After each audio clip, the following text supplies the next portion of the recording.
bienvenue sur cette visioconférence sur le tri des papiers de santé. Aujourd'hui, notre thème va être traité grâce à la présence de Estelle de Familizen et nous avons la chance de pouvoir proposer ces visioconférences grâce au soutien de nombreux territoires, notamment le Val d'Oise, la Seine-Saint-Denis, l'Allier, les Hauts-de-Seine, les Yvelines et l'Ille-et-Vilaine. Donc, c'est grâce à la CNSA et à la conférence des financeurs que nous pouvons proposer ces visioconférences. Donc, dans un premier temps, on va rapidement se présenter. Est-ce qu'Estelle, tu peux te présenter? Je te laisse. Oui, bien sûr. Alors, bonjour à tous. Je suis donc Estelle. J'ai monté ma société Familizen en 2011, tout est début 2011, et je me dédie à 100% à tous les sujets administratifs. Donc, on se déplace chez les particuliers pour traiter leur administratif avec eux ou sans eux, parce que certaines personnes ne sont pas toujours là à nos côtés. Il y en a qui travaillent ou qui sont donc affairés. Et nous sommes un réseau d'assistantes administratives sur toute la France. Donc, nous agissons au niveau national. Superbe. Eh bien, merci beaucoup Estelle. Donc aujourd'hui, ce matin, vous avez, grâce à Familizen, 2 cadeaux. Donc un premier, il y a un cadeau qui est offert si vous passez par cette structure en donnant le code Movadom 2020. Donc n'hésitez pas si vous avez besoin d'aide ou d'accompagnement. Et Estelle gère aussi un café administratif sur Paris. Et donc le café est offert si vous venez de la part de Movadom. Vous savez que les restaurateurs commencent à réouvrir, donc n'hésitez pas. Pour les Parisiens, c'est 3 rue Poissonnier et on vous mettra tous les liens, je vous enverrai tout ce qu'il faut cet après-midi. De mon côté, donc je suis Gwendoline Cotrez, j'organise, alors je gère et j'ai fondé il y a 8 ans maintenant la structure Movadom et j'organise tous les jeudis matins depuis le début du confinement des visioconférences pour les retraités qui sont gratuites sur différents thèmes liés au logement. Et je peux aussi, dans les territoires qu'on vous a présentés en début de conférence, proposer des conférences, donc là en live, qui reprennent doucement sur les communes. Donc n'hésitez pas à revenir vers nous si vous le souhaitez ou à en parler à votre commune. Ça peut permettre d'avoir une animation dans votre commune. Pascal, est-ce que tu veux te présenter? Avec plaisir. Je suis Pascal Massias, donc moi je suis basé dans l'Allier. Je fais de l'accompagnement au déménagement des personnes âgées dans l'Allier et le Puy-de-Dôme, accompagnement physique et administratif également. Superbe. Donc, vous avez les coordonnées de toutes les personnes et je vous enverrai cet après-midi par mail également toutes les coordonnées. Donc, n'hésitez surtout pas à nous envoyer des questions. Il ne faut pas hésiter. Donc, je vais laisser maintenant la main à Estelle. Hop, c'est parfait. Qui va nous présenter tri des papiers de santé. Voilà. Alors, notre objectif aujourd'hui, c'est de comprendre comment faire pour réduire au maximum la quantité de papier que nous recevons de la sécurité sociale et puis aussi de s'en dépatouiller avec tout le processus parce que quelque part, j'ai hésité, vous voyez, j'ai mis une pile de papier derrière notre objectif, mais j'ai hésité à mettre un labyrinthe parce que c'est très complexe. On a l'un des meilleurs systèmes de santé d'Europe. J'ai même des clients américains qui étaient en admiration devant la qualité de notre système de santé. Mais derrière tout ça, c'est extrêmement complexe. Donc, on va essayer de comprendre et de voir s'il y a des choses qui vous échappent et d'y répondre. Alors, pour démarrer, je vais vous proposer un petit quiz pour voir si vous êtes justement, si vous avez besoin de ce type de présentation, d'éclaircissement. Donc, on va lire les questions et puis vous allez vous-même répondre au nombre de questions, enfin le nombre de fois où vous avez répondu oui, vous me mettez dans la conversation de la réunion si vous avez répondu 4 fois oui ou 2 fois oui ou 6 fois oui. Alors, la première question. J'ai des feuilles de soins que je n'ai toujours pas envoyées. La feuille de soins, c'est la feuille orange, ouverte si c'est un dentiste. C'est la feuille que vous devez remplir, signer et envoyer à la CPAM. Je ne connais pas quel est le délai pour envoyer mes feuilles de soins et être remboursé, parce que vous pouvez envoyer vos feuilles de soins 10 ans plus tard, mais est-ce que vous serez remboursé? Voilà, donc je ne connais pas quel est le délai pour envoyer mes feuilles de soins et être remboursé. Je ne sais pas si j'ai mis en place la télétransmission Noémie. Voilà, donc vous répondez oui si effectivement vous ne savez pas si vous êtes dans ce cas de figure et vous me direz le total dans la conversation de la réunion. Quatrième question, je ne connais pas la différence entre Amélie et Noémie. Alors vous m'excuserez, la question 3, il manque un petit E à Noémie. Voilà, ce n'est pas le Noémie à l'américaine, mais bien à la française. Donc, je ne connais pas la différence entre Amélie et Noémie, ces jolis prénoms. Je ne sais pas où obtenir les relevés de remboursement de ma mutuelle. Vous répondez oui également si vous ne savez pas. Gwendoline, je ne vois pas la 6e question. Il est caché par la barre de micro. Est-ce que tu peux la lire, toi ?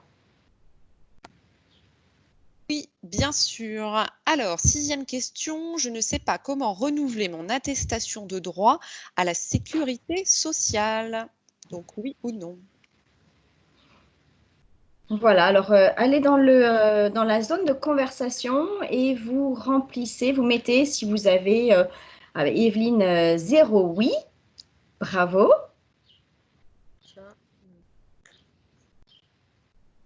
2 oui pour Catherine, d'accord. 1 pour Martine. Martine, ça doit être lié à la mutuelle. 2 non, 2 oui, c'est bien. D'accord. Patricia et Daniel, 3 oui. 2, là vous êtes au top. Parfait, très bien. 2, d'accord. 2 oui. Donc il y a encore des petites étapes à éclaircir, hein, si je comprends bien. Voilà, n'hésitez pas à mettre le nombre de réponses que vous avez obtenues. Parfait. Isabelle, 0 oui. On a des vrais pros de Ouais. la santé administrative. Ah, Marie-Thérèse est retraitée de la fonction publique. Ah. Noémie, eh oui, qui c'est Noémie? C'est bien. Très bien. Alors, on va continuer. On va éclaircir tout ça. Déjà, on va faire un petit rappel sur notre système de santé. Peut-être que tout le monde n'est pas au fait de tout ça. Donc, nous avons notre ministre de la Santé qui est Olivier Véran et qui chapeaute les 4 pôles, donc la CAF, hein, la Caisse d'allocation familiale, les retraites, l'assurance maladie et les accidents du travail et des maladies professionnelles. Gwendoline, je suis très gênée parce que j'ai des barres partout sur ma présentation et du coup, tout ce qui est en bas, je ne vois pas. Alors, Je ne vois pas. Alors, tu peux mettre ta souris un petit peu en haut et normalement, ça fera disparaître les barres. En fait, logiquement, elles apparaissent, ces petites barres, quand tu descends ta souris vers le bas de l'écran. Donc, l'idéal, c'est de le mettre en hauteur et ça te permet normalement de les faire disparaître au bout de quelques secondes. C'est bon? Parfait, voilà, Super. Exactement. Et d'accord, et elles reviennent pour avancer. Bon, désolée pour le petit côté technique. Alors, j'ai pensé que c'était intéressant quand même de noter tous les petits noms de notre système de santé parce que finalement, eh bien, il y a plusieurs noms qui sont venus à travers le temps. On parle toujours de sécurité sociale, on parle de l'assurance maladie, on parle de la CPAM, la caisse primaire d'assurance maladie. Maintenant, il y a la sécurité sociale des indépendants et il y a Amélie. Donc tout ça, eh bien, c'est notre sphère, hein, c'est vraiment c'est notre système de santé, c'est le même, c'est plein de noms pour un seul système. Donc vous ne vous trompez pas si vous parlez d'assurance maladie, vous ne vous trompez pas si vous parlez de la CPAM. Tout ça, c'est la même chose et c'est pour ça que je vous disais, c'est un peu comme un labyrinthe parce qu'on pense qu'en fait, il y a plein d'entités différentes, mais c'est vraiment la même sphère, la même bulle de santé. Certaines appellent ça aussi SS. Hein, voilà, donc tout ça, c'est la même chose. Mais ce qui est important à savoir, c'est comment ça fonctionne. Alors, vous avez au démarrage déjà une attestation de droit à obtenir. Cette attestation de droit à l'assurance maladie est très importante puisque c'est elle qui va gérer la totalité des informations vous concernant comme une carte d'identité de santé. Elle est valable, alors avant elle était valable plus longtemps, maintenant elle est valable 1 an et elle est renouvelée automatiquement. Et si vous n'avez pas votre attestation de droit, alors vous n'en avez pas besoin au quotidien, mais de temps en temps, il y a des situations dans lesquelles on en a besoin. Si vous ne la retrouvez pas ou si elle est trop vieille, il faut la télécharger sur amélie.fr. On va en parler d'Amélie. Parce que c'est très important aujourd'hui, comme tout est informatisé, c'est très important que vous puissiez avoir ce petit nom en tête de façon à aller rechercher les informations qui vous concernent sur votre maladie, sur vos assurances maladie, sur amélie.fr. Donc cette attestation de droit, en fait, elle récapitule, déjà il y a votre numéro de sécurité sociale, mais elle récapitule votre date de santé, votre nom et votre prénom. Donc si jamais il y a une information qui n'est pas correcte sur cette attestation, il faut absolument demander à la CPAM de faire une modification de façon à ce que à ce que vos droits soient vraiment liés à votre, soient collés à votre passeport, à votre carte d'identité au niveau de la date de naissance, de votre prénom et nom.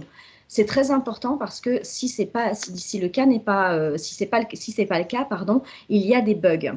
Alors, une fois que vous avez votre attestation de droit, vous allez automatiquement avoir une carte vitale. Alors, qu'est-ce que c'est une carte vitale? Je pense que la plupart d'entre vous maintenant, vous êtes équipés d'une carte vitale. Elle a évolué, elle a changé aussi avec le temps parce que maintenant, il y a une puce et il y a une photo obligatoire. D'accord? Avant, il n'y avait pas de photo et les toutes premières n'avaient pas de puce. Alors, c'est une carte d'identité, d'accord? Mais ce n'est pas un papier officiel d'identité, mais c'est une carte individuelle d'identité de santé. Alors, individuel, c'est très important parce que en fait, la CPAM s'est rendu compte que, il y a de ça quelques temps, les cartes vitales étaient passées d'une personne à l'autre pour pouvoir effectuer des remboursements. Donc, elle est bien individuelle, cette carte, d'accord? Ce n'est pas une carte familiale. Elle est à présenter lors de chaque consultation et en pharmacie. Et vous allez comprendre tout à l'heure pourquoi il est important de présenter votre carte vitale lors de vos consultations auprès du médecin. Et seules les informations contenues dans l'attestation sont détenues dans la carte vitale. Il y a certaines personnes qui pensent que tout leur parcours médical ou toute leur maladie sont rentrées dans la carte. Non, pas du tout. En fait, la seule information qu'il y a dans cette carte vitale, c'est votre nom, votre prénom, votre date de naissance, votre lieu d'habitation et votre numéro de sécurité sociale. C'est tout, d'accord? Donc, si un jour vous changez de médecin, il n'aura rien comme information sur votre état de santé. Il ne saura absolument pas si vous avez... je ne sais pas, si vous êtes fumeur, si vous avez un cancer, si voilà, tout ce que vous avez pu dire à votre médecin général n'est pas dans la carte vitale, n'est pas dans cette puce, d'accord? Élément très important maintenant, c'est que les épouses ont dorénavant leur propre numéro de sécurité sociale. C'est fondamental. Avant, les épouses avaient le numéro de sécurité sociale de leur mari, d'accord? Le mari commence par un 1.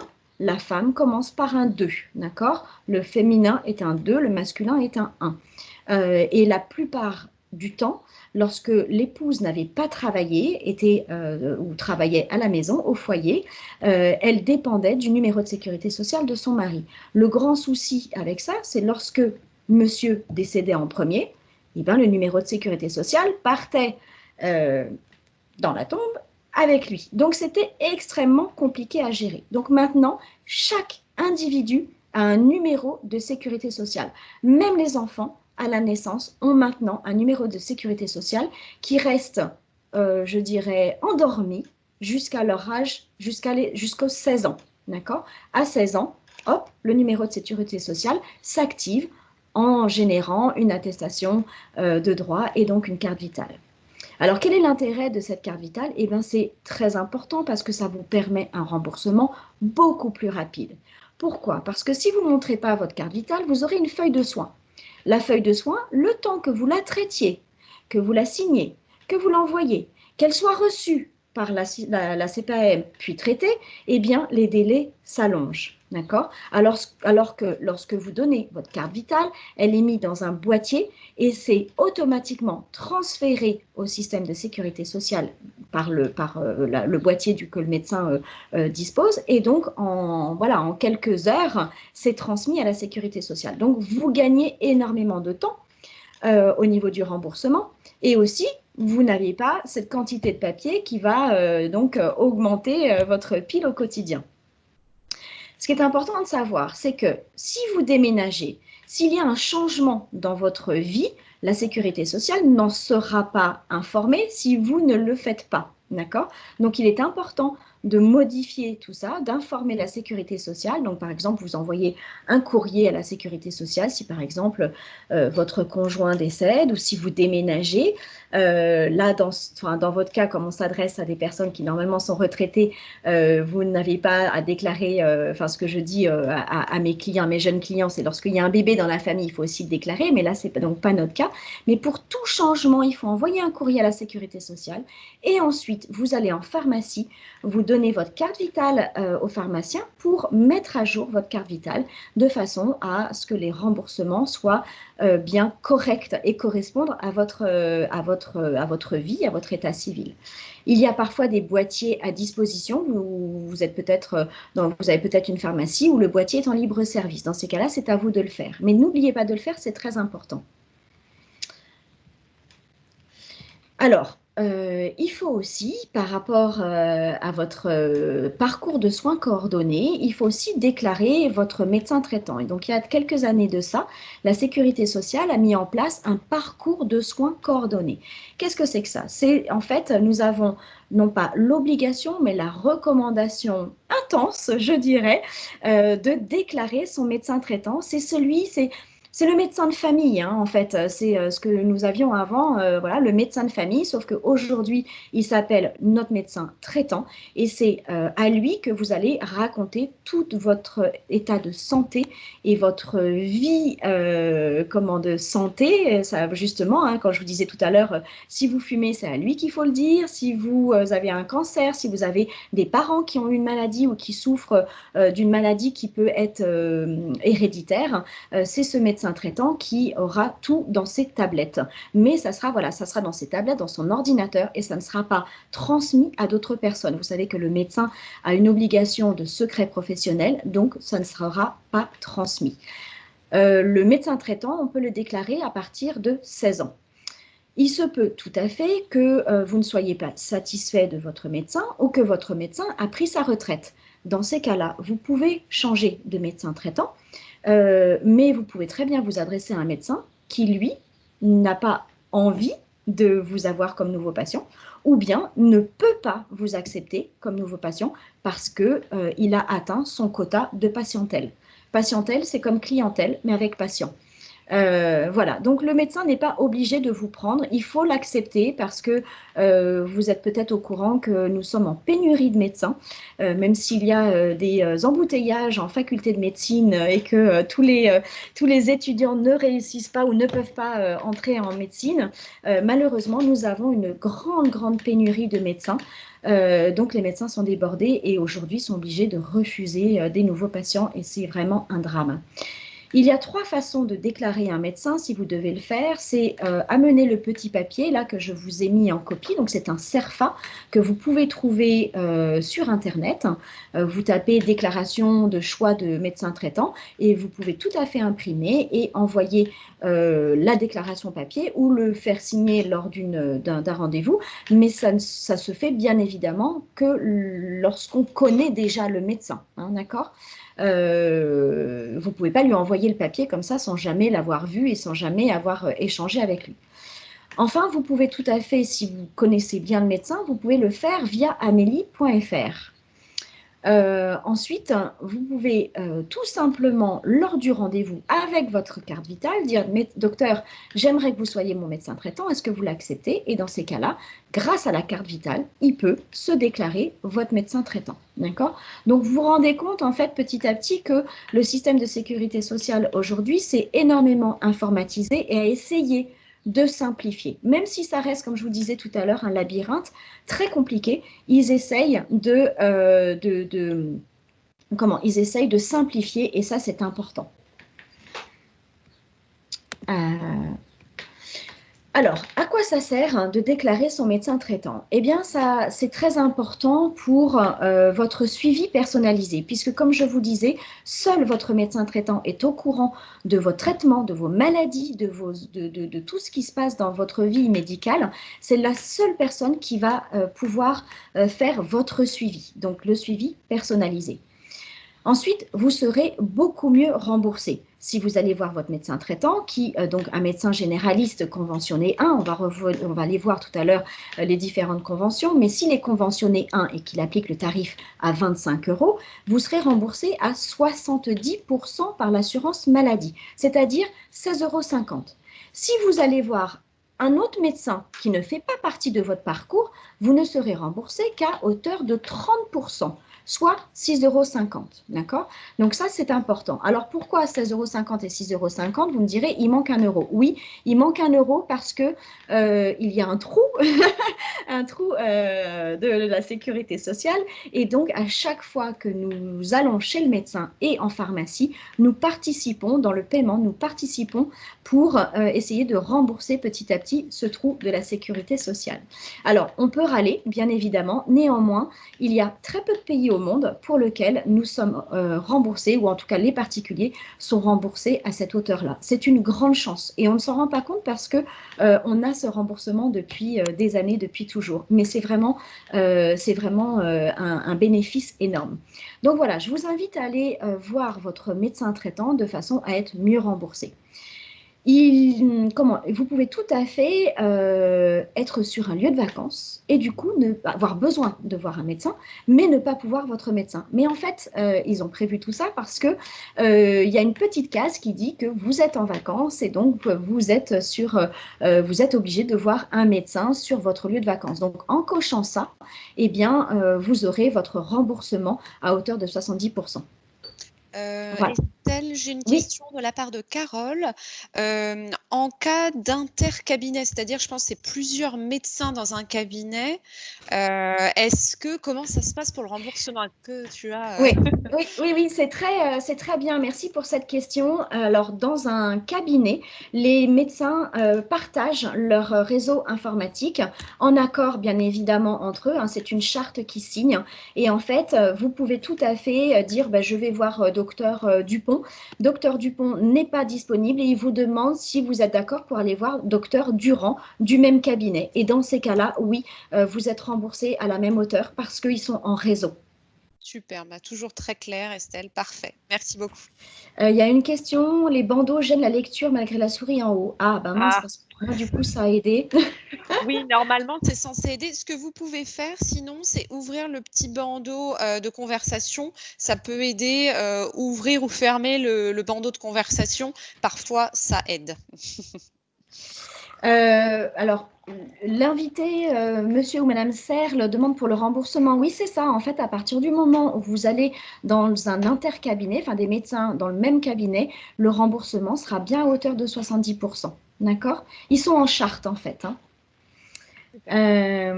Alors, oui, et donc quand vous allez, je reprends le fil, quand vous allez voir votre médecin, vous n'oubliez pas de présenter votre carte vitale. Ça leur évite, eux, de faire une feuille de soins et vous de l'envoyer. Et comme je vous disais, ça permet un remboursement plus rapide. Alors, il y a encore quelques médecins qui ne sont pas équipés du boîtier, ça peut arriver. On le voit davantage chez des médecins un petit peu âgés, de plus de 55-60 ans, voilà, parce qu'ils ont toujours agi comme ça. Voilà, on fait avec, on s'adapte. Il y a aussi certains spécialistes qui ne l'ont pas, ce boîtier de la sécurité, ce boîtier pour la carte vitale, mais dans la mesure du possible, dans la majorité des cas, excusez-moi, la plupart en ont, et donc n'oubliez pas de sortir votre carte vitale.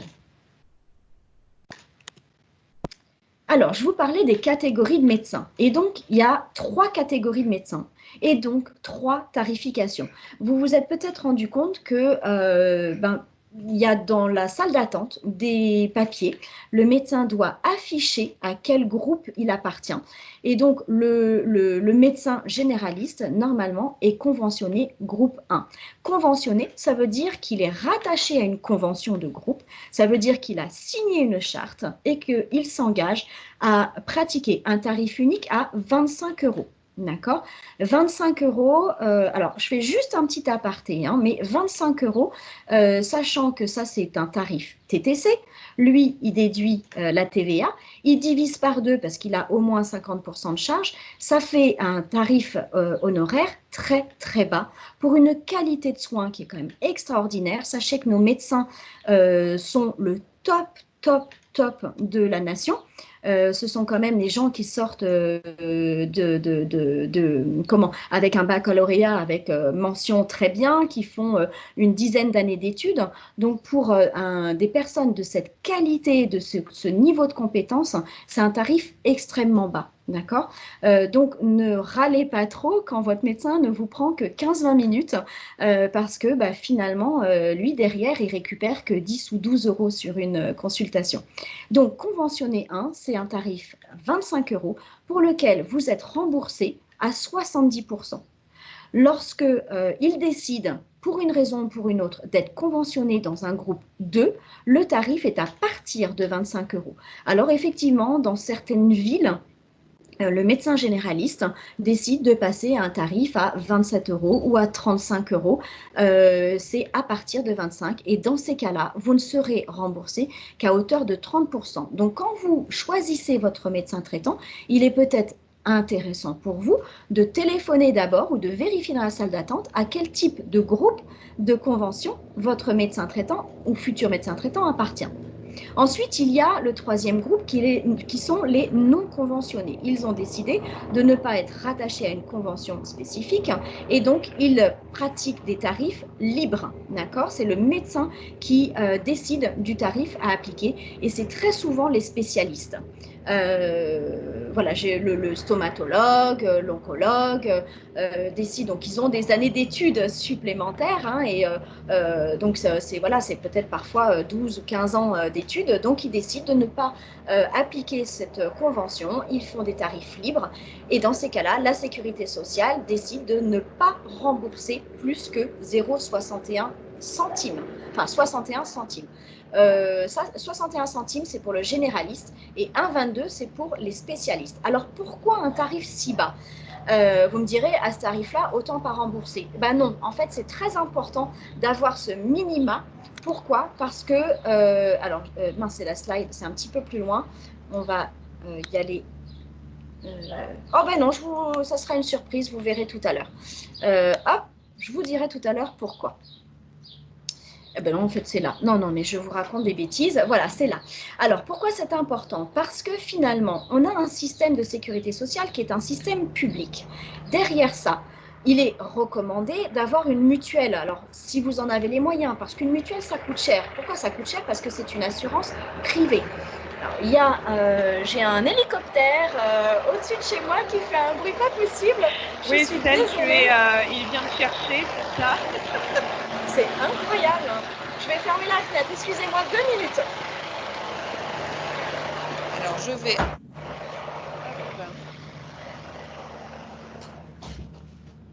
Ah, c'est parfait. Superbe, Estelle. Mon Dieu, c'est incroyable. Hein. J'ai jamais vu un truc pareil. C'est mieux. Bah bon. Oui, écoute, il venait de chercher, je sais pas. Je suis pas d'accord avec nos visioconférences. Je peux pas dire qu'il s'entraîne pour le 14 juillet parce qu'il est tout seul. Alors, reprenons. Excusez-moi pour cet intermède. Donc, je vous disais que la mutuelle, en fait, c'est une assurance privée. Alors, peut-être que la plupart d'entre vous êtes liés à un contrat groupe entreprise parce que lorsqu'on a travaillé en entreprise, on nous propose des contrats groupes qui sont hyper intéressants. Pourquoi ? Parce que finalement, comme on se ratifie, comme on signe une convention qui réunit plusieurs personnes, ils peuvent avoir des tarifs beaucoup plus bas avec des remboursements bien plus élevé. Lorsqu'on est en assurance privée, lorsque vous contractez une assurance chez Allianz, chez la Massif ou des choses comme ça, en fait, c'est vous tout seul ou pour votre famille que vous allez payer. Donc finalement, le contrat va être très cher. Et du coup, en général, on choisit un contrat pour lequel, comme il est moins cher, les remboursements sont moindres. Donc, il faut faire très attention quand on choisit un contrat d'assurance privée, mutuelle. Il faut faire très attention au type de contrat qu'on choisit, d'accord? Et en fonction de son âge, c'est très important de regarder les tarifs de remboursement hospitalisation, pour les yeux, pour les dents, d'accord? Il y a des choses qui sont il y a des maladies qui sont des soins qui sont plus importants en fonction de l'âge que lorsqu'on a 20 ans, on va peut-être pas mettre un tarif remboursement d'hospitalisation aussi important que quand on en a 75. L'assurance mutuelle, donc la mutuelle intervient en complément des remboursements. Donc, si vous avez été remboursé à 70%, votre mutuelle va rembourser le complément en fonction du contrat, d'accord? Donc, ils ne vont pas forcément rembourser les 30% restants si votre contrat est un petit contrat. Ça, c'est très important. Si vous allez, par exemple, qu'est-ce que je peux vous donner comme exemple? Vous allez chez un kiné qui n'est absolument pas conventionné, qui ne vous a pas fait de feuille de soins, eh bien, la sécurité sociale ne vous remboursera rien. D'accord? Et du coup, si la CPAM ne vous rembourse rien, eh bien, vous n'aurez aucun remboursement de votre mutuelle. La mutuelle intervient en complément. Donc, il faut ce petit 61 centimes minimum pour pouvoir bénéficier d'un minimum de remboursement par votre mutuelle. D'accord? Donc voilà, faites bien attention quand vous allez faire des soins, par exemple les ostéopathes et les éthiopathes, bien souvent ne sont pas remboursés par la CPAM et du coup, vous n'êtes pas remboursé non plus par la mutuelle. Cela dit, maintenant, comme ce sont des médecines parallèles, petit à petit, il commence à y avoir des ouvertures d'esprit, je dirais, et certaines mutuelles prévoient dans leur contrat 3 remboursements par an ou 3 remboursements par personne, par trimestre. Donc, regardez bien comment ça se passe. Selon les contrats, c'est différent, puisque c'est privé. Ensuite, pensez à installer la télétransmission Noémie. Alors, la télétransmission Noémie, on va voir ce que c'est tout de suite. Là, je vous ai mis un exemple de relevé de carte. Pardon, c'est parti trop vite. Je vous ai mis un exemple de carte mutuelle. Donc, la carte mutuelle, pour l'instant, ça reste en état de carte. Et vous avez le récapitulatif de votre couverture de santé. D'accord? Donc, il y a dessus la période de validité, bien évidemment, votre numéro de sécurité sociale, votre nom, votre prénom, votre date de naissance et la couverture, si vous êtes couvert à 100%, 30%, 70%. Vous aurez toujours sur votre carte mutuelle l'adresse de votre mutuelle où envoyer vos relevés de remboursement CPAM si nécessaire. Estelle, on a une question de Daniel. Qui nous dit son généraliste, effectivement, lui demande de payer les 25 € de consultation. Donc là, pour le coup, il n'y a pas cette partie tiers payant, alors que son cardiologue, il ne demande pas de faire l'avance. Est-ce que donc ça dépend, j'imagine, des médecins, en fait, tout simplement. Ah oui, absolument. C'est parce que en fait, chaque médecin, en fait, c'est aussi extrêmement compliqué. Le lien entre la CPAM et le médecin est extrêmement compliqué.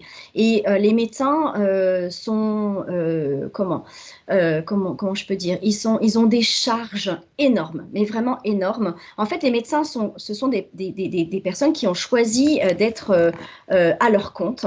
Mais dans la réalité, ça devient tellement complexe que la CPAM, c'est comme si c'était en fait leur chef, d'accord? Et ils en rajoutent et ils en rajoutent et ils en rajoutent. Alors, je ne crache pas du tout sur la CPAM parce que, je vous dis, c'est quand même un système extraordinaire comparé à d'autres pays. Néanmoins, les médecins ne s'en sortent plus. Donc, certains acceptent de passer des conventions avec la CPAM pour faciliter et d'autres non. Alors, le tiers payant, en fait, le tiers payant, c'est coûteux pour un médecin, d'accord? Ouais. C'est coûteux. Donc, peut-être que votre spécialiste gagne un peu mieux sa vie et a une trésorerie un peu plus importante que votre généraliste. Et du coup, votre généraliste, n'ayant quasiment pas de trésorerie d'avance, ne peut pas se permettre d'avancer le tiers payant. Alors que le spécialiste, peut-être qu'il fait payer un peu plus cher que 25 €, et ça, j'en suis certaine. Et donc, du coup, il vit un peu mieux et peut se permettre de faire bénéficier du tiers payant. Oui, c'est cette idée de trésorerie et sinon, c'est le médecin effectivement qui avance, donc ça pose, pas mal de soucis, Voilà, financiers, on va dire. OK, financier, exactement. merci. Alors, donc je vous parle depuis tout à l'heure de deux jolis prénoms, Amélie et Noémie. Alors, ce sont ce sont des petits noms pour chacune des entités. Amélie.fr, en fait, en gros, c'est juste la CPAM, mais sur Internet. C'est le nom du site Internet, d'accord? Donc, sur amélie.fr, vous avez votre espace personnel sécurisé, la CPAM. C'est là où vous pourrez regarder tous vos remboursements et télécharger vos attestations et télécharger vos relevés de remboursement. Alors, attention, vous n'avez pas d'amélie.fr si vous ne l'avez pas ouvert. D'accord? Donc, comment on fait? Eh bien, on va sur amélie.fr, on rentre son nom, son prénom, son numéro de sécurité sociale. On va recevoir un courrier de amélie.fr avec un code qui va durer 15 jours. Et ce code-là, vous allez devoir retourner dans amélie.fr, rentrer ce code et le modifier pour que ce soit votre choix, d'accord? Un code que vous aurez choisi. Et ensuite, vous aurez toute cette information personnelle vous concernant sur amélie.fr. Si vous n'avez jamais entré ces données-là sur amélie.fr, vous n'avez absolument pas d'espace personnel sécurisé. D'accord? Donc, vous continuez de recevoir vos relevés de remboursement papier. Faites attention, les relevés de remboursement sont accessibles sur amélie.fr sur un temps limité, d'accord? Donc, il faut penser à télécharger vos attestations, vos relevés de soins, parce que sinon, ça disparaît dans les archives et vous n'y aurez plus accès. Et Noémie, qui c'est? Eh bien, Noémie, c'est le petit nom qui a été donné à la télétransmission automatique des frais maladie depuis la CPAM vers la mutuelle pour votre remboursement. Alors, la télétransmission Noémie, elle doit être demandée à votre mutuelle, d'accord? Et non pas la CPAM. C'est la mutuelle qui la met en place.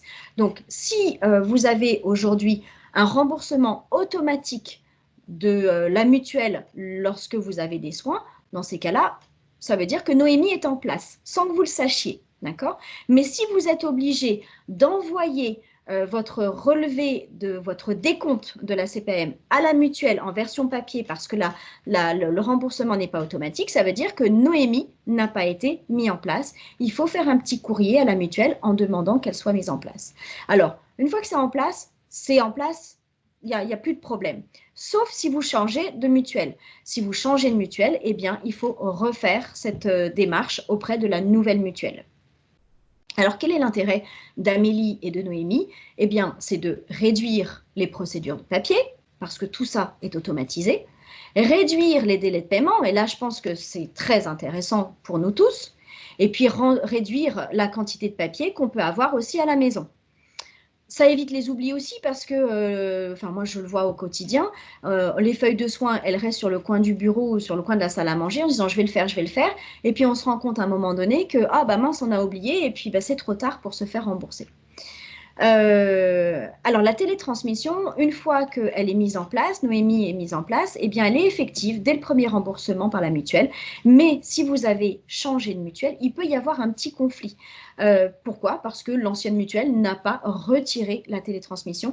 Donc il faut bien être vigilant lorsque vous changez de mutuelle que la télétransmission soit effective et ne pas hésiter à rappeler votre ancienne mutuelle pour dire laissez Noémie à la nouvelle mutuelle parce que voilà, il peut y avoir des petits soucis de conflit entre les deux. Conflit informatique. Hein. Alors, comment se passe le remboursement? Donc, je vous ai mis un petit schéma À droite, hélium, c'est juste un exemple, hein. C'est absolument pas c'est absolument pas conventionnel. C'est juste un petit exemple pour que ce soit plus concret. Mais en gros, vous allez chez le médecin, vous recevez votre feuille de soins si vous n'avez pas utilisé votre carte vitale. Cette feuille de soins, vous l'envoyez par courrier à l'assurance maladie. Et puis, l'assurance maladie va envoyer le remboursement sur votre compte. Ça va prendre plusieurs jours, comme je vous l'expliquais, voire plusieurs mois si vous mettez du temps à envoyer votre feuille de soins. Ensuite, une fois que l'assurance maladie a remboursé, eh bien vous, de votre côté, si la télétransmission Noémie n'a pas été mise en place, eh bien vous devez envoyer votre décompte d'assurance maladie à votre mutuelle. Et du coup, hop, papier supplémentaire, il faut attendre que la mutuelle reçoive ce courrier. Donc là aussi, selon votre réactivité, ça peut prendre des jours, des semaines, des mois. Et ensuite, Hélium rembourse sur votre compte bancaire le complément des soins. Donc c'est une connexion c'est un envoi qui ne permet pas une connexion automatique, et donc du coup c'est encore du temps perdu. Néanmoins, le remboursement de votre mutuelle vers votre compte en banque est bien une connexion directe. En revanche, si vous utilisez votre carte vitale, eh bien, vous n'utilisez pas de papier, la connexion est directe, ça passe directement à l'assurance maladie. Pouf, pouf, pouf, en quelques heures, l'assurance maladie est au courant et vous rembourse dans les quelques jours qui suivent. Votre compte en banque est crédité, hop, tout ça c'est sans papier. L'assurance maladie télétransmet à votre mutuelle, hop, pas de papier, pas d'intervention de votre côté, vous recevez sur votre compte en banque les sous. Donc là, eh bien, on a diminué notre temps de traitement de papier et on a augmenté notre temps de remboursement de soins. Donc voilà, vraiment, je vous invite à utiliser ces moyens, même si ce sont des moyens électroniques, c'est que du bénéfice pour vous. Ah, j'ai une page blanche. Tiens. Oh. Ça ne bouge pas, Estelle. Ça ne bouge pas. Je vais reprendre le contrôle si tu veux, comme ça. Hop. Alors. Du coup, ça me permet de regarder les questions. Oui, tu as raison. Non, je pense que c'est un bug général, hein, parce que ça ne fonctionne plus. Alors, je vais retirer et le repartager. Oui, il y a eu pas mal de questions, notamment Carole avait des questions sur le kiné. Pour info, Carole, j'ai regardé sur Internet. A priori, il doit y avoir une prise en charge de 60% par l'assurance maladie. Alors, est-ce que c'est le cas? Est-ce que ça dépend de si ça a été prescrit, pas prescrit? J'imagine qu'il y a énormément de cas particuliers et qu'il ne faut pas hésiter dans ces cas-là à demander à la CPAM ou à sa mutuelle. Oui, et son kiné aussi, hein, quel groupe, enfin voilà, ouais. Le kiné ne fait pas partie d'un groupe, mais il a aussi des niveaux de convention et de remboursement du coup. Hein. Oui, complètement. Effectivement, tous les professionnels. Alors, on avait une demande sur les prothèses auditives aussi. J'imagine que certains contrats les prennent en charge, mais peut-être pas tous. Exactement, ça dépend des contrats. Hein. C'est très important. La sécurité sociale a tendance à rembourser de moins en moins et de laisser la place aux mutuelles. Donc, faites attention à votre contrat mutuel. Il est très, très important. Normalement, on est bon sur le PowerPoint, c'est revenu. Oui, merci. Alors, on est là dans la partie tri. Comment est-ce qu'on fait pour trier, pour nous organiser? Moi, je trouve que c'est un sujet qui est complexe parce qu'il est vaste et qu'on a beaucoup d'informations à archiver et à conserver. Alors, déjà, je vous suggère de faire des piles ou des dossiers par rapport au thème. Alors moi, je classe par les thèmes que je vous ai mis là. Donc j'ai une pochette feuille de soins, une pochette ordonnance, une pochette relevé de prestations de la CPAM, une pochette relevé de prestations de la mutuelle, donc ce sont les remboursements, les factures de soins, une pochette sur les analyses, les radiographies, les hôpitaux. Enfin, tout ce qui est intervention à l'hôpital. Et puis, il peut y avoir ensuite des dossiers spécifiques. Donc, dossiers spécifiques, je fais un sous-dossier pour le dentiste par membre de la famille, tout ce qui est lunettes. Et surtout, en amont de tout ça, je fais une pochette qui comprend toutes les attestations n'importe quoi, les attestations fiscales, oui, je suis encore dans les impôts, toutes les attestations de sécurité sociale. Donc, j'ai les attestations de chaque membre de la famille, d'accord? Juste au-dessus de mon dossier, ça me permet d'avoir tout de suite l'information et chaque année, je la change, j'imprime la nouvelle.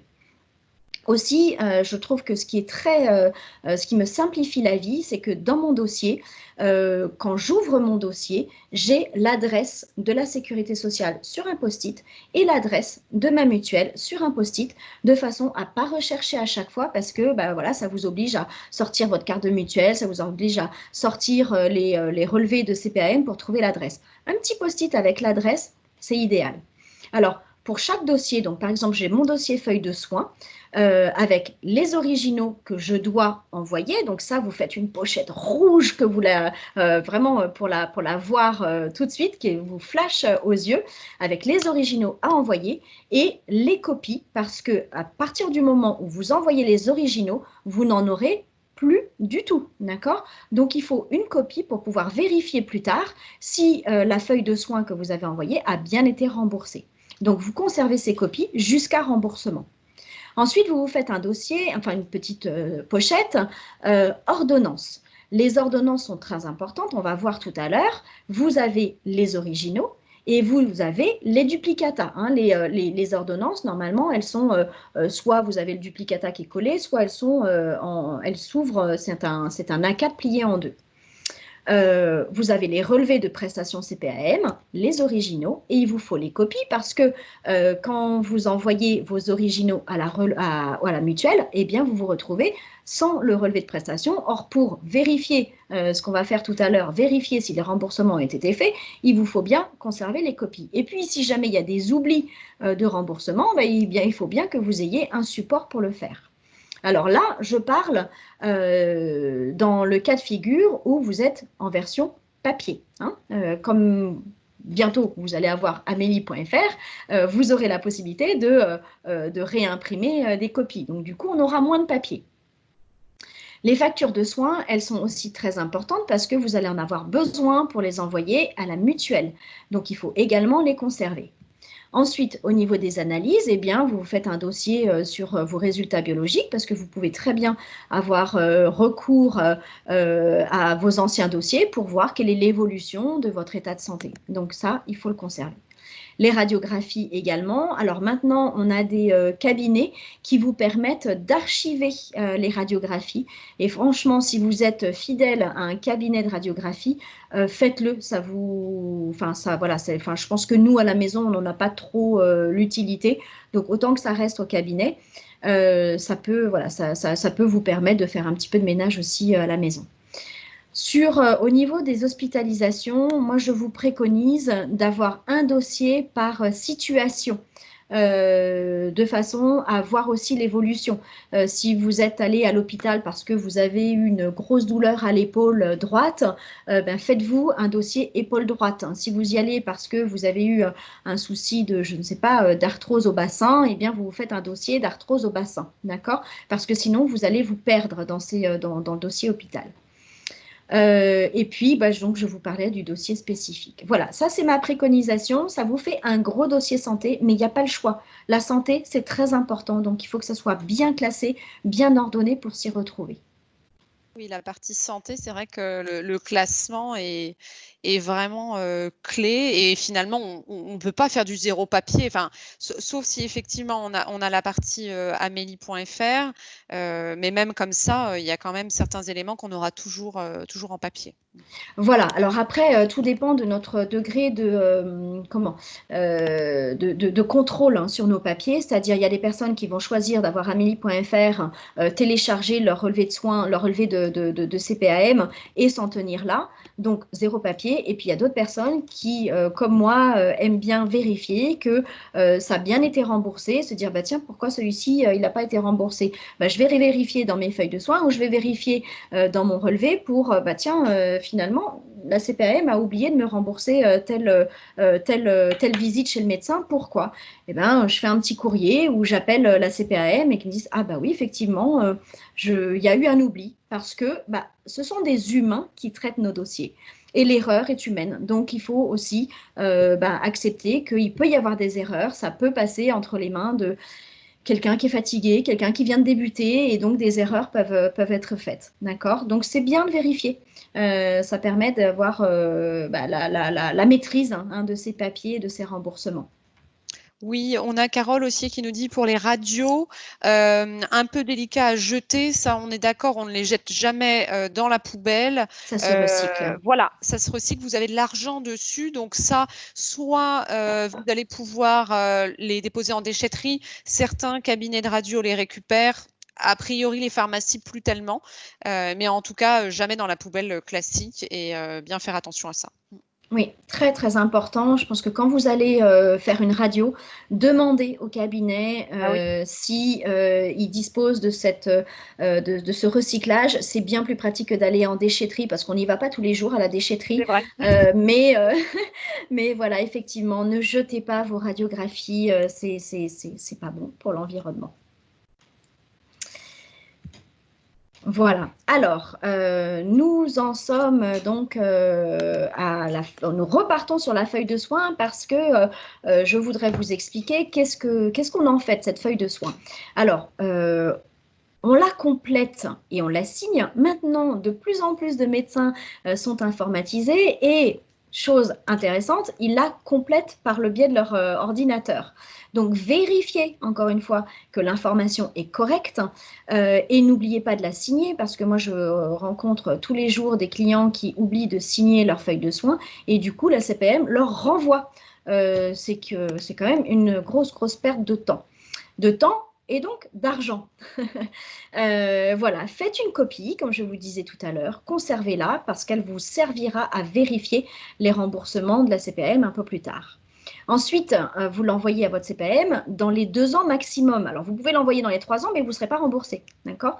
Donc, on les conserve le moins longtemps possible sur le coin de son bureau et on les envoie rapidement pour pouvoir être remboursé. Alors, éventuellement, vous l'envoyez avec l'ordonnance qui est liée. Par exemple, si vous avez une feuille de soins de votre infirmière, il devra y avoir obligatoirement l'ordonnance du médecin qui vous demande de faire des prises de sang, des soins infirmiers. D'accord? Donc ça, c'est très important. Parce que là encore, si vous ne joignez pas l'ordonnance qui est liée, la CPAM va vous le retourner. Vous aurez peut-être entre-temps perdu votre ordonnance, vous ne saurez plus où est-ce qu'elle est. Et du coup, eh bien, vous ne pourrez pas vous faire rembourser. Alors, cette ordonnance, eh bien, c'est très compliqué parce que finalement, on a plusieurs cas possibles. Alors, si jamais vous avez une ordonnance avec une feuille de soins, comme je vous le dis, vous envoyez l'ordonnance, l'original et la feuille de soins originale et vous conservez le duplicata et la copie jusqu'au remboursement. Et puis, si vous n'avez pas de feuille de soins parce que vous avez utilisé votre carte vitale, et vraiment, je vous invite à le faire comme ça, eh bien, vous allez déjà aller à la pharmacie pour avoir vos médicaments. Et c'est le pharmacien qui va envoyer le tout à la CPAM. Là aussi, c'est un grand avantage que nous avons maintenant parce que le pharmacien s'occupe de tout. Et donc, vous conservez le duplicata jusqu'au remboursement. Tiens, il y a 2 S à jusqu'au. J'avais pas remarqué. Jusqu'au remboursement. Et dans ces cas-là, eh bien, le remboursement est plus rapide et puis vous aurez moins de papier. Et il se peut que votre ordonnance soit renouvelable. Voilà, c'est le cas de temps en temps sur certains médicaments. Le médecin vous le prescrit pour 1 mois renouvelable. Ce sont des médicaments pour 1 mois, renouvelables 1 fois ou renouvelables sur 6 mois. Donc, il faut absolument conserver votre ordonnance jusqu'au temps de validité du renouvellement. Alors, comprendre son décompte CPAM. Moi, je trouve que ce n'est pas forcément toujours très simple de comprendre son relevé, son décompte de CPAM. Hein. Relevé CPAM, décompte CPAM, c'est la même chose.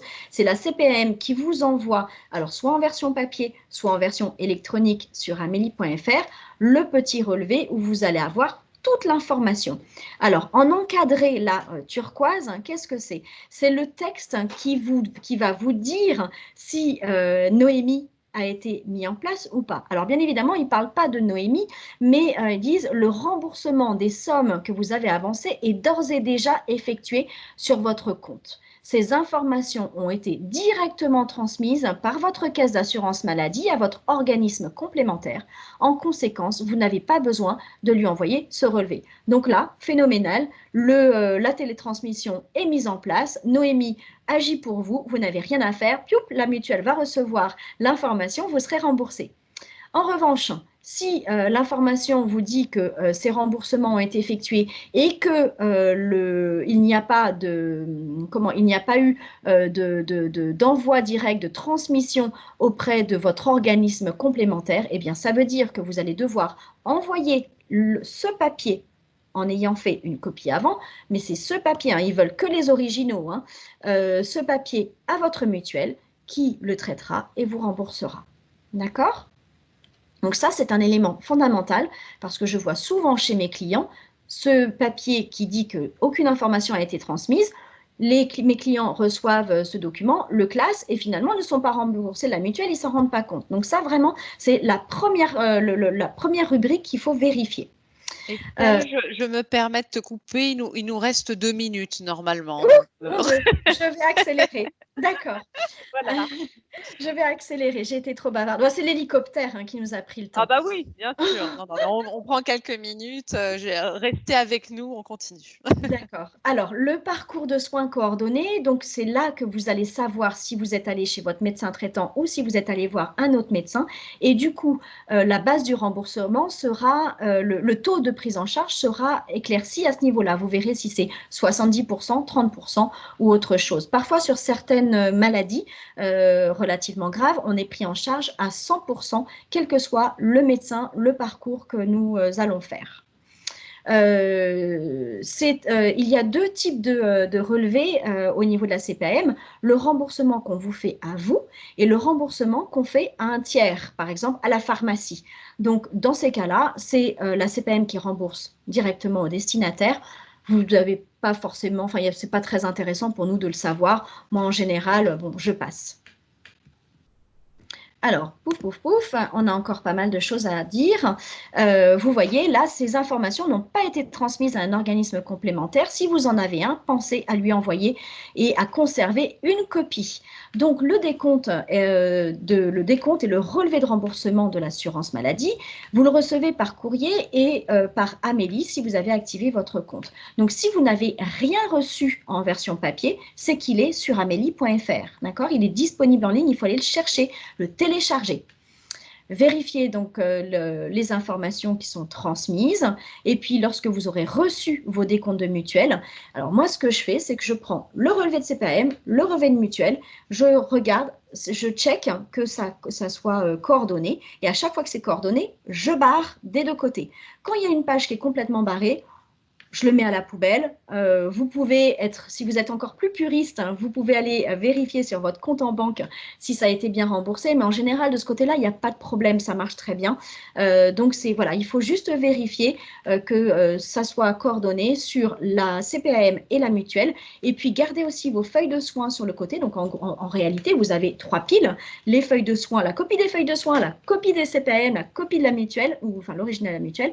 Et vous barrez à chaque fois que ça coïncide, d'accord? Et donc, petit à petit, vous aurez de moins en moins de copies de feuilles de soins et de CPAM.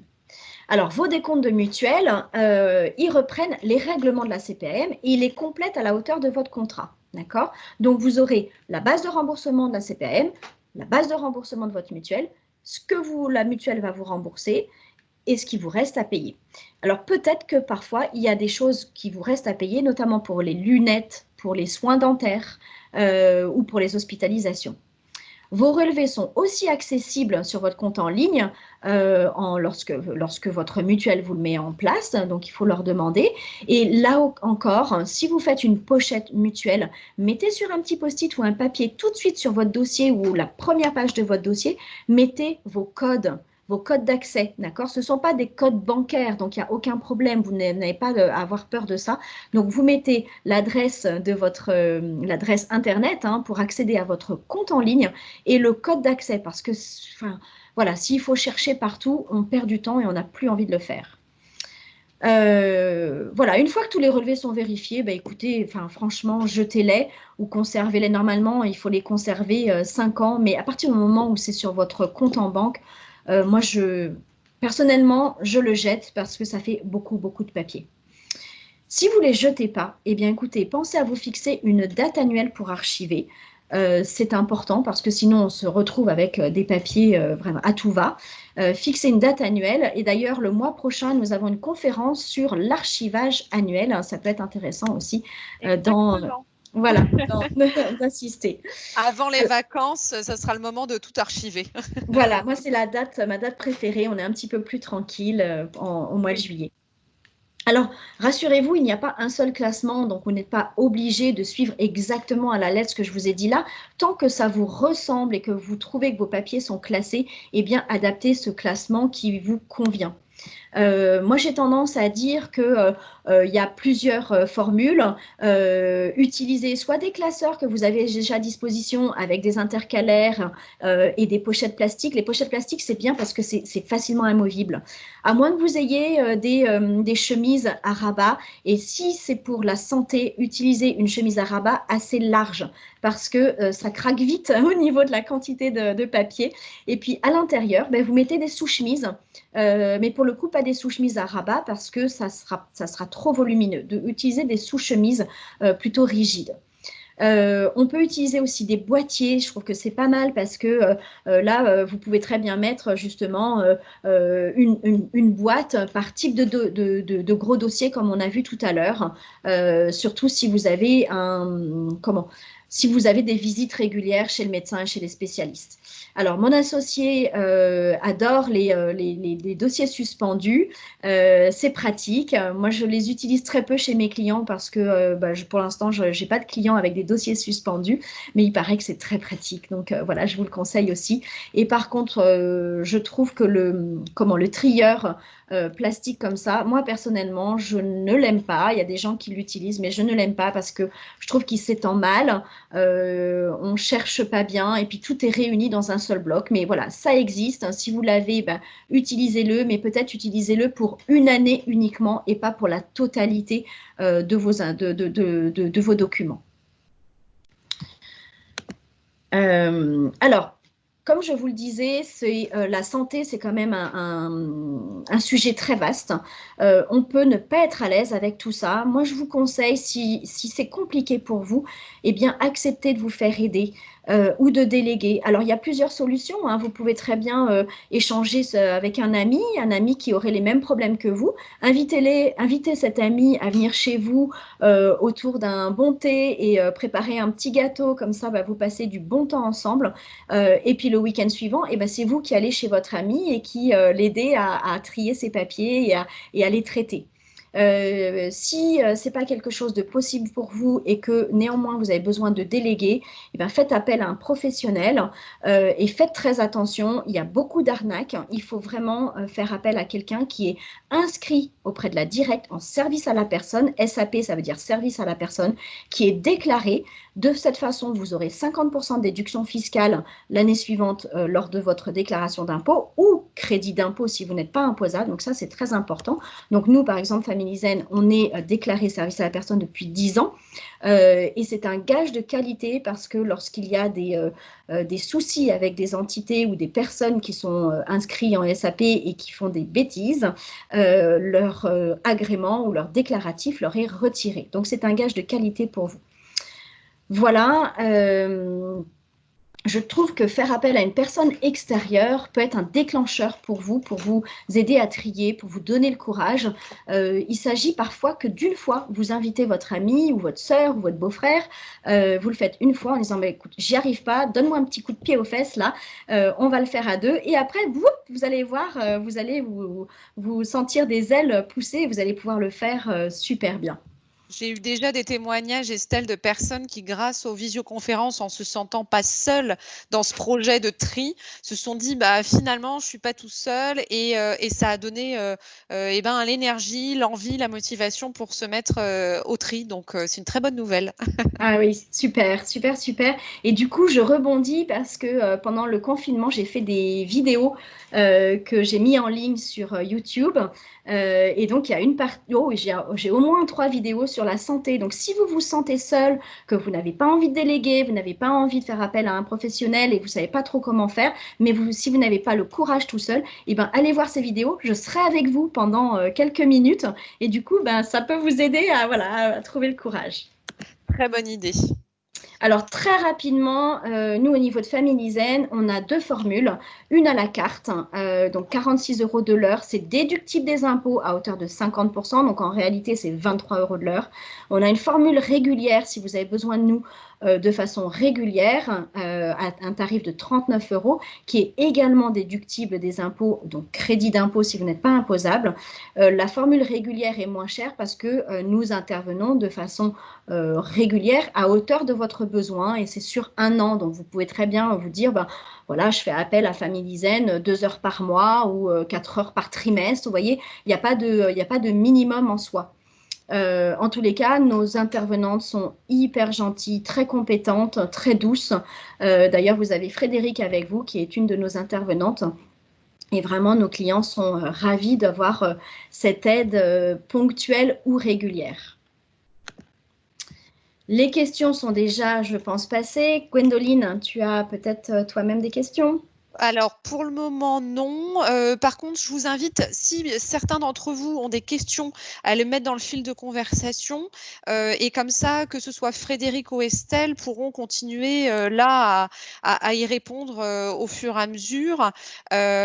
Sachant que donc nos prochains rendez-vous, c'est jeudi prochain à 10h30.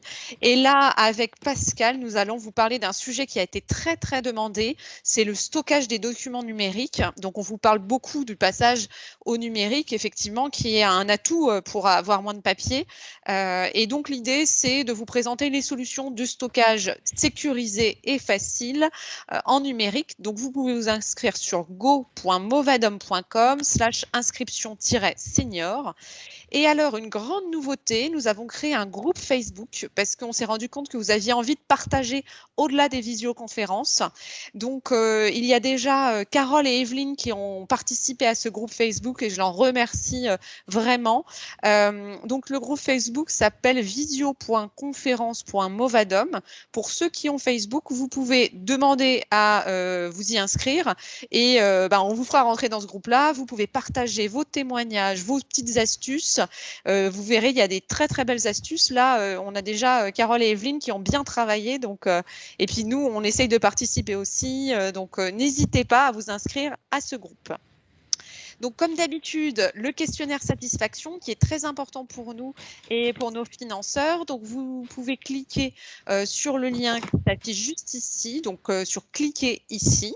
Et je vous enverrai tout ça de toute façon cet après-midi par mail pour ceux qui n'ont pas le temps ou qui ne le voient pas. Donc, n'oubliez pas Family Zen, vous avez toutes les coordonnées ici. La chaîne YouTube également d'Estelle. Et n'oubliez pas un cadeau offert pour tout devis signé avec l'offre Movadom 2020 et également un café offert au Café Zen. Alors ça, c'est une très bonne nouvelle. Donc 3 rue Poissonnière à Paris, un café administratif très agréable. Voilà, le Café Zen. Exactement, Café Zen. De notre côté, donc les conférences seniors, n'hésitez pas à me contacter également et tous les replays sur go.movadom.com/replay. Merci à tous pour votre participation.